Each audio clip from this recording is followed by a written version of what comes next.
Welcome to Risky Bitness. Symphony of the Night is an amazing anomaly in the world of video games. Released in 1997 when the entire video games industry was undergoing a huge push toward 3D graphics, the 2D platformer was blazing trails all its own by combining classic 2D platforming of Castlevania with the open map exploration of the Metroid series, coining the now common term Metroidvania. Not to be satisfied with merging two genres together, director Koji Igarashi took it a step further and added RPG elements like experience levels and various stats. The title is rounded out with the most detailed storytelling ever in a Castlevania title up to this point, for a package that was both classically comfortable and groundbreaking at the same time. I played Symphony of the Night for the first time as a weekend rental at a friend's house, and at the time I had no idea that this game even existed. My friend and I were both surprised to see a Castlevania game for PlayStation on the shelf at our local Blockbuster. As it turns out, the game was not promoted in the States at all. This should be no surprise given the climate at the time. Sony was not spending money from promoting any 2D games, and Symphony of the Night wound up being a sleeper hit. I was absolutely blown away when I first played Symphony of the Night. Classic Castlevania thrown into a mix with Metroid and Final Fantasy, I couldn't get enough, and it quickly became my very favorite game of all time. I was not surprised at all when the fledgling PlayStation magazine chose Symphony of the Night as its game of the year, even over Final Fantasy VII. Some of the higher-ups at Sony must have been eating crow after seeing the success of Symphony of the Night, especially after they made no effort to actually try to sell it. Developed and published by Konami in 1997, Symphony of the Night was directed by Toru Hagihara and co-directed by the now beloved Koji Igarashi, affectionately called Iga by his adoring fans. It was released in Japan as Gekka no Yasokyoku, or Nocturne in the Moonlight. Today, Iga likes to call this style of gaming Igavania, so as not to trample on the intellectual property of Nintendo. A fun fact, this title is shared with a song by the Japanese band Marusumaija, which tells a haunting story of a spirit reuniting with his lover for one last night by possessing a puppet. The song came out a year later, so it's possible that the band liked the title and decided to use it for their song. Symphony of the Night started development when Konami decided to cancel their planned Sega 32X game in favor of Sony's new console, the prettiest girl at the dance at the time. When Hagihara was promoted to head of the division, Igarashi took the reins to finish Symphony of the Night, which is why to this day he is credited as the main driving force behind the title. Igarashi had observed that the classic Castlevania games offered little replay value and wanted to create a Castlevania that had a longer life in a gamer's PlayStation than previous Castlevania games did. He wanted a big adventure that players could explore for a long time, and this new direction was largely influenced by The Legend of Zelda. In order to curb the difficulty and make Symphony of the Night more accessible, RPG elements were added. This way, if a player was having trouble clearing a section of the game, they could level up a little bit and try again. The revolution in design for Castlevania games led to a side series of games later released on the Game Boy Advance and Nintendo DS, and ultimately resulted in Igarashi starting his own company to develop Bloodstained: Ritual of the Night. But that's another story entirely. Let me know in the comments if you would like to see me review Bloodstained. I'll have a lot to say about that game. While Symphony of the Night primarily uses 2D graphics, some objects use 3D graphics. It's a strange combination that worked on the PlayStation but looks a little bit strange on modern displays. Still, the 3D elements really do pop and they add some flash to the at the time dated 2D graphics. There are some excellent 3D backgrounds like the cathedral where the effects are really beautiful and they add a lot to the presentation. The animation is smooth and precise. Alucard's running animation, for example, is full of life. His hair and cloak wave in the wind with a life of their own, really projecting the image of a preternatural being, much like those found in Anne Rice's Vampire Chronicles, which, incidentally, were quite popular at the time this game was released. This is Ayami Kojima's first big project as lead artist, and the styles become iconic. While these kind of graphics were largely overshadowed by the 3D revolution, it represents the pinnacle of 2D graphics with smooth animation, detailed sprites, and a variety of colorful backgrounds that never deviate from the sort of cartoon gothic aesthetic that the Castlevania games had at the time. You probably will recognize some of the assets from Rondo of Blood or Dracula X, a lot of them were borrowed because this game is a direct sequel to Rondo of Blood. The environment design definitely elevates the Castlevania style to its highest level ever, and arguably has yet to be surpassed. The games that would follow this one, at least in this line of DNA, were all handheld titles that didn't quite have as much polish. Outside the game itself, Kojima's shonen-inspired anime style can be seen on the box and manual artwork, as well as the art book that came with the Japanese version. Luckily, despite the manga style, Kojima's work maintains some level of high fantasy realism that doesn't look overly cartoony. The soundtrack, composed by the now famous Michiru Yamane, may very well be the best ever in a Castlevania game, with a large library of tracks including everything from classical music to techno to rock, in all kinds of different combinations. CD quality audio was absolutely a huge upgrade for Castlevania, allowing for absolutely no limits at all to the possibilities of what sort of tracks could be used. There are guitars, there are violins, there's piano, there's pumping bass, there's absolutely every kind of instrumentation that you could imagine in a kind of gothic action game. It's amazing. Additionally, full voice acting is elevated beyond that of Rondo of Blood. While the original US version is notorious for having some rather bizarre and questionable choices when it comes to the dialogue, it's nonetheless become a beloved part of the overall presentation. The most famous line, "What is a man? A miserable little pile of secrets," comes from a novel by André Marleau called Man's Fate, which is a story based on the failed communist insurrection in Shanghai in 1927. I looked into that a little bit, and it's pretty weird. It's like a work of fiction based on that event, and kind of interesting to see it turn up in a Castlevania game. I don't think that was the line that was originally spoken in the Japanese version. All the story sequences feature voice acting, and Alucard shouts the name of some of his magic spells when he casts them. Hearing him shout, "Dark Metamorphosis," is very, very cool indeed. The game begins with a short scene in which you replay the beginning of Rondo of Blood as Richter Belmont. Now, if you lose all your health, Maria will appear and save you, and you'll be immune to damage for the rest of the fight. But your stats as Alucard are determined by how well you do in the beginning of the game. So if you actually manage to defeat Dracula without losing any health, then Alucard will have more hit points. Instead of playing as yet another Belmont with the Vampire Killer Whip, you now play as Alucard, Dracula's half-vampire son. His full name is Adrian Fahrenheit's Tepesh. Alucard controls similarly enough to a Belmont that fans of the franchise should have no problem getting used to Alucard's basic controls. Even though it's a different character, it doesn't feel all that different. You start the game with this really nice set of very strong equipment, but shortly after the start of the game, you're stripped of your gear and you have to start exploring the castle with nothing but your fists. You will very soon find some weapons. Instead of a whip, Alucard's primary weapons are swords, but you can find a very large assortment of weapons of all different kinds as you explore the castle. Some are more powerful but have a longer attack animation, while others have a very fast attack, allowing Alucard to attack an enemy many times, doing more damage per second than he would with a stronger weapon. There are two-handed swords that take a long time to swing, and there are daggers that will come out as quickly as you can press the button.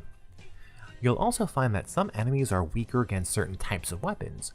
For example, you'll damage armored foes more with a blunt weapon than you would with an edged one. Alucard also has an offhand, which is controlled by the circle button. This is most often used for shield, but any weapon can be equipped. This can really come in handy if you want to have more than one weapon type while you're exploring the castle. Two-handed weapons can be used by pressing either button. Unfortunately, you cannot dual wield by rapidly alternating the square and circle buttons. Shields can block most projectiles, but they're very useful for taking on any enemy who throws weapons or spits fireballs. Many weapons have special moves that can be performed by doing a Street Fighter style input string. This varies with different weapon types, and it's not documented within the game, so a little experimentation is encouraged, but it's always either a Hadouken motion or forward back forward and then the weapon button. Sub-weapons should mostly feel really familiar, although some new ones were added, like the diamond that bounces around the room, and the holy ashes that you can scatter on the ground. When you use the cross, Alucard can only perform the Grand Cross. He can't throw it like Richter can, and it also consumes a really large number of hearts, so it's usually not worth doing. I never use it. Alucard also has a backslide, which can be executed by pressing triangle.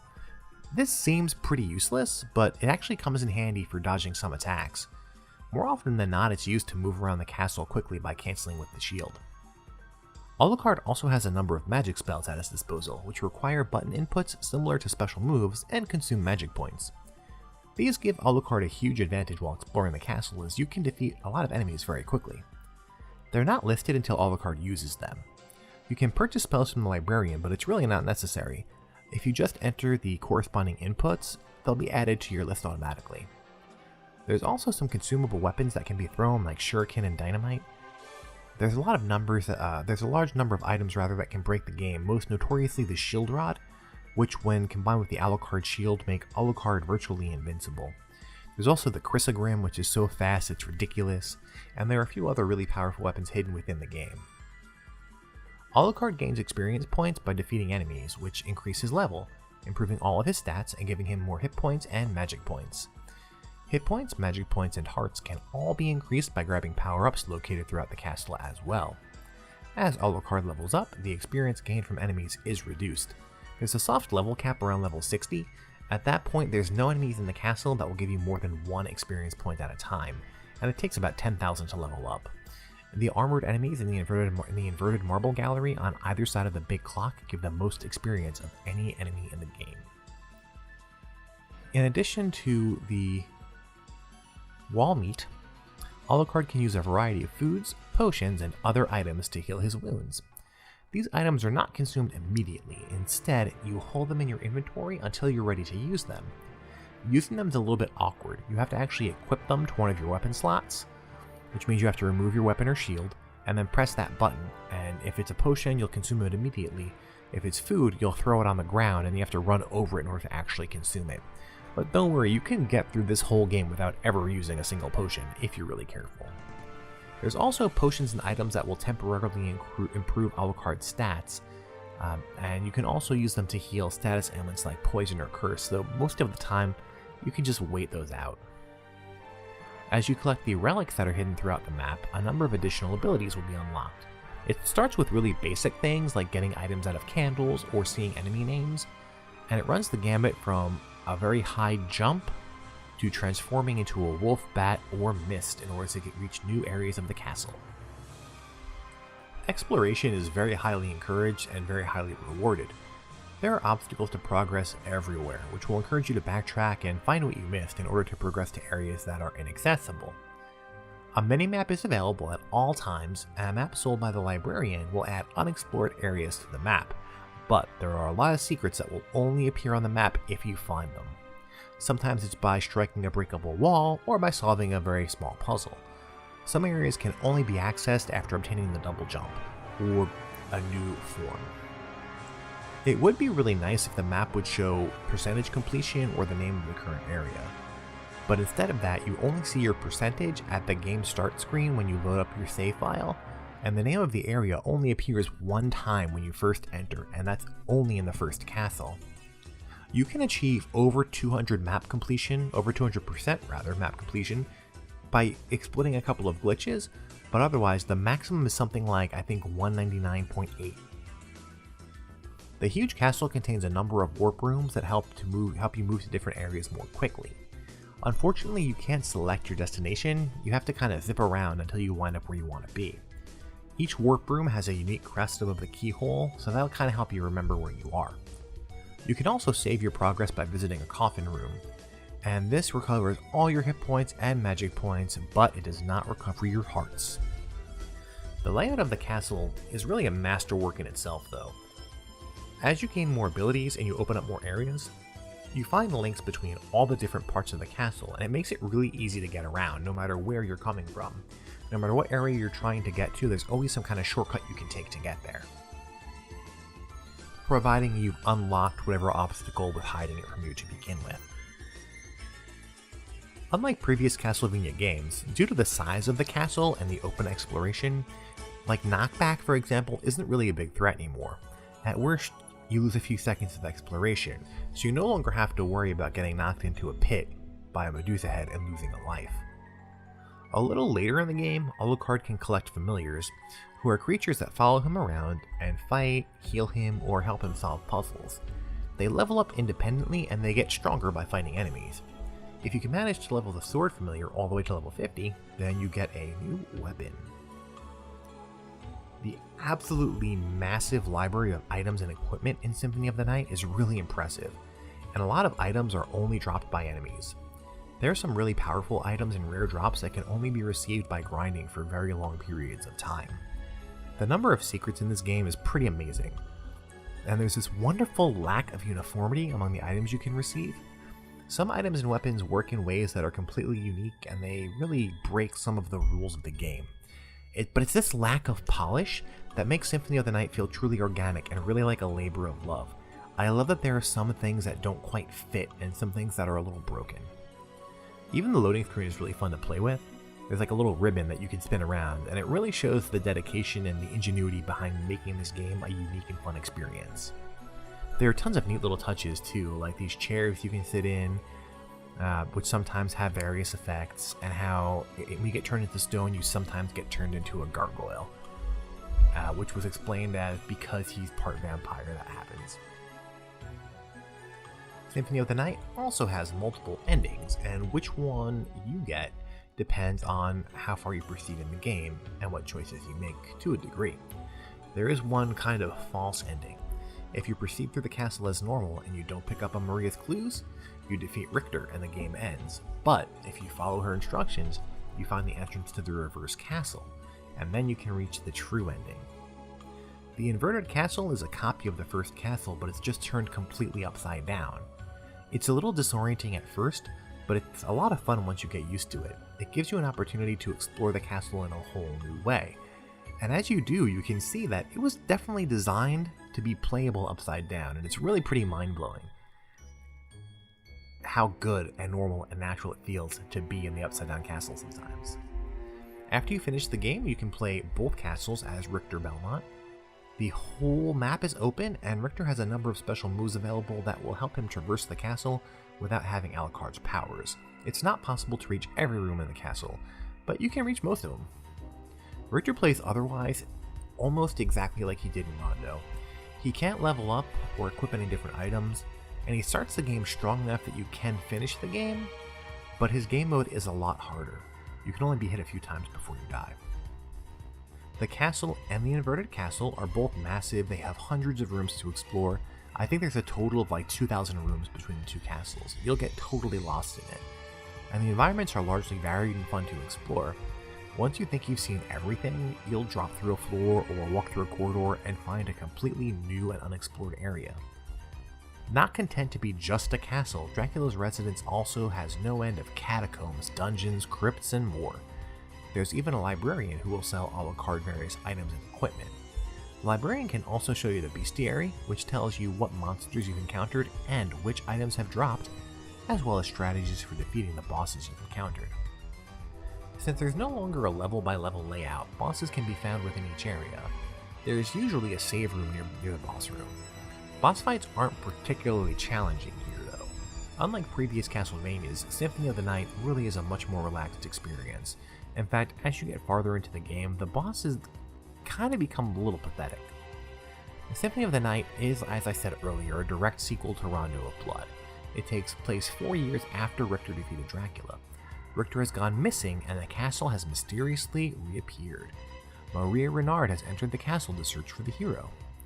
Now in adults, don't think too hard about the math. Maria has already entered the castle before the hero, Alucard, arrives to destroy it, fearing the return of his father.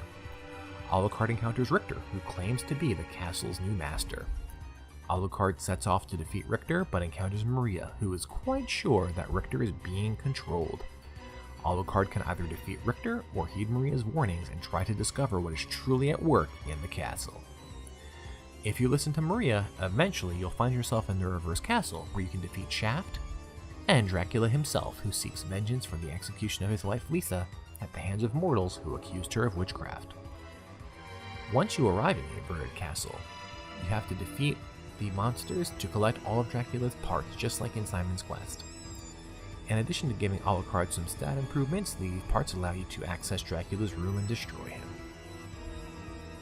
The second castle is much harder, and Alucard enters it entirely alone. Richter, Maria, and even Librarian stay behind in the old castle. There are new traps and stronger enemies, although once you're here for a while, you'll probably outlevel most of it. The path ahead is unclear, since now you have all the abilities needed to traverse the castle, so it's kind of easy to take a wrong turn and bite off more than you can chew. Although, if we're going to be fair, the majority of the bosses in the game do have some sort of cheap way to beat them. It is a huge step forward in storytelling for the franchise, demonstrating that the storytelling really did mature beyond the limits of what a platform action game could achieve up to that point. The characters are more real and alive than ever before. The voice acting and dialogue add to the development of characters, and they make the world of Symphony of the Night into more than just a simple castle. As primitive as voice acting was in these games, and as sort of second thought as the localizations were, it's still done reasonably well here, all things considered. It's not Resident Evil quality. The US localization did have a handful of changes from the Japanese version. In addition to the obvious language changes and the different title and logo, the sprite and nose devil familiars from the Japanese versions were removed. The sprite was really just a clone of the fairy, and it really isn't all that useful, and the nose devil was a joke character that really wouldn't make sense to any non-Japanese players. It's also just a sillier version of the demon familiar. Some item locations have been swapped around to compensate for the absence of the familiar cards. There are some other subtle differences, but they're too minute to get into detail about here, and they are covered in much greater detail elsewhere on the internet and on YouTube. There are several other versions of Symphony of the Night that are available, the most notable of which is the Saturn port that was released in Japan only the following year. It includes a number of changes. Maria is a playable character as well as a boss that you can defeat, and she's changed a lot from Rondo of Blood. Instead of attacking with doves, she kicks enemies with her long legs, which is a little bit of fan service for sure, and she can throw fireballs. All three characters are playable from the beginning, and some new areas were added. Some of the music is remixed, and Alucard has an extra equipment slot for potions and other items, so you don't have to unequip a weapon or shield in order to use a consumable. Unfortunately, because of the hardware differences between the PlayStation and the Saturn, some effects really couldn't properly be implemented on the Saturn, and as a result, the game's a little bit buggy, and there are some features that are missing. The graphics aren't really optimized very well. The port was handled by a third party, and Igarashi has publicly stated that he was disappointed with it, and he doesn't recommend it. The PlayStation version was ported to the Xbox Live Arcade and the PlayStation Network for PS3. Another notable port is the version that can be found on the PSP game, Castlevania: The Dracula X Chronicles. This version is closer to the original Japanese version, and includes a brand new localization that replaces a lot of the classic awkward dialogue of the original, and is a little bit closer to the original script. While normally I would say this is a good thing, fans of the game reject it because the cheesy dialogue of the PlayStation version has become so iconic among them. Today, Symphony of the Night can be played on PS4, iOS, Android. It's part of the Castlevania Requiem collection and the Dracula X Chronicles. Those versions are all a little bit closer to the PSP version, so I think you can play this on just about anything these days. The Symphony of the Night is amazing for a number of reasons. It turns the classic formula on its head while still telling a classic story of the battle of good versus evil. The RPG elements add so much to the game. The addition of the extended story just forever changed the face of Castlevania. Tons of secrets, lots of hidden items, weapons, and skills, and just tons of replay value for a game for the first time in the Castlevania series. The inverted castle is an amazing addition that doubles the game's content, such a simple thing for so much more content. And while Symphony of the Night is a little too easy for Castlevania veterans, the gameplay is still really a lot of fun. The story can be completed in around 8 hours, but finding everything in both characters, including all the rare drops, could take a lot longer, and it'll keep players coming back. I know the castle pretty well, since I've played this a lot, but exploring both castles on my first few playthroughs without knowing the ins and outs took a lot longer the first time. I think you could spend as much time on this game as a lot of the RPGs of the PlayStation era, easily. Now I've played this so much, I've become good enough at this game that I can get through it barely using any healing at all. but it's a lot harder the first few times you play through it. The only thing that I really might have liked to see added would be like an optional super boss. If you fully explore both castles, you'll be really overpowered by the time you fight Dracula. He can still do a lot of damage, but you can kill him very fast. There's a whole lot of optional bosses in the Eroded Castle, but none of them are really all that strong. The strongest boss is probably Galamoth. He's probably the closest thing to a super boss, but he's actually really easy to defeat. All you have to do is equip the barrel circlet, and he takes a long time to beat, but he can't kill you. Richter Mode's a really cool addition. It gives players a taste of the classic Castlevania titles. It's a lot of fun. It's a very good challenge. I've actually never completed the game as Richter. So if you haven't played Symphony of the Night, now is a really great time. It's available on just about everything with an internet connection, so get at it, go get it. If you're going to play on Android, I recommend using a Bluetooth controller. That'll make your life easier. You can play it, if you're going to play it through an emulator, I urge you to please purchase at least one legal registered copy of the game, because the folks at Konami definitely deserve to be paid for the work they put into this game. And I also strongly urge you to support Igarashi and purchase the Bloodstained series of games as well, because although I don't know if he's still getting any money off of sales of this game, he deserves to be paid for all the hard work he put into this one. And that's all I got for this episode. I want to thank you so much for hanging on with me. And look, this is still a really small YouTube channel at this point. As of the recording of this video, I only have about 300 subscribers, and my videos usually pull in a couple hundred views tops. So I really want to get this out there to a wider audience. If you want to help me do that, and I'll super appreciate it if you do, please like this video, leave a comment, subscribe to the channel, help me out with all these things. The more you do that, the more I'll be able to reach a larger audience with these videos. And that's really what it's all about. I really want to reach a large audience, and I feel like I have a unique voice, and that I have something to offer in this world of classic video games. If you have any feedback, constructive criticism, please leave it in the comments. Even just say hello, let me know you were here. That's it for this week's episode. Thank you once again so much for your support, and until next time, game over.